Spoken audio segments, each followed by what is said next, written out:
50th City Expats Club is a non-profit social organisation and our speakers are volunteers. The club as such assumes no responsibility or liability for the professional reputation of or the quality of services provided by the speaker today.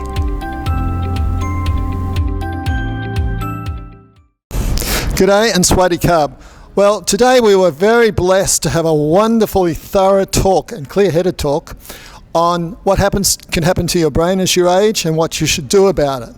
Now, this is very personal to me because my mother had Alzheimer's, and you're a specialist in neuroscience, etc. So, what sort of symptoms do people come to you and present? We present with memory problem mostly. Yeah. And not only memory, sometimes may present with personality change, behavioral change, mood change. Yes, my mother was so good-natured. When she had Alzheimer's, went into the nursing home, she was very popular because she was still very cheerful and stuff. So, what's the worst case you've ever seen that's turned up to your some of the worst cases you see? What are they like? Worst case may have like aggressive behavior. Oh, right. Or they cannot perform their activity of daily living, even sleeping time. Sometimes they not sleep in the night. They agitate, and then they sleep in the daytime, but they agitate in the night time. So say that you have aging parents like I did, what are the symptoms you should look out, the early signs that they might have Alzheimer's? If we forget too often, especially we cannot recall back, and it become worsening by month, by years, have to think about that. And sometimes struggling to find words, is that common with dementia generally? You know, they're struggling to find the right word? Sometimes I do also, but I can recall back. Right. I think if it happen occasionally and can recall back, I mean, it's not dementia.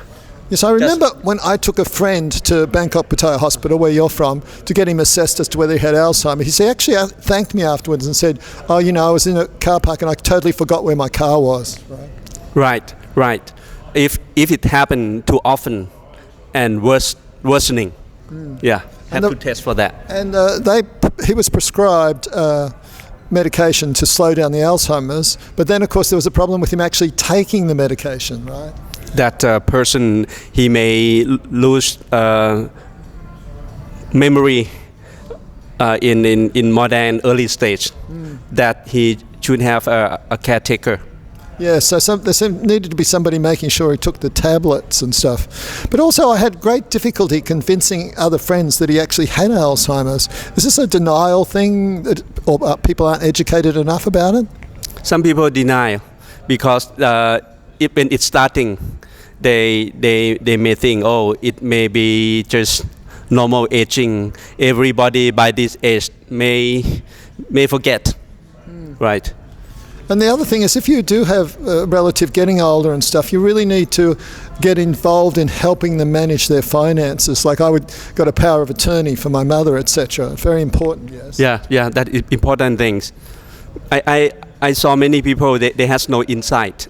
They refuse that they start to have a kind of dementia. Yeah, no. And of course, still you can only diagnose Alzheimer's post-mortem.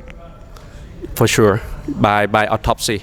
Right. It's very sad. You'd think after all this time, it's such a big problem worldwide. You mentioned huge figures with dementia worldwide. What sort of numbers are they at the moment? Oh, totally about 50 million people around the world. 50. It will increase by more than 100 million in the next 10 or 20 years. So this is a very, very, very big problem. You're going serious. You will know somebody, hopefully not you, but you will know somebody who's going to have memory problems and Alzheimer's and stuff. So you need to be aware of it. I have to say, Guy, can I share something with you? When Ronald Reagan was president, do you remember Ronald Reagan being president of the United States? Anyway, we were watching him in Australia and we'd go, he's got Alzheimer's. He's definitely got Alzheimer's, right?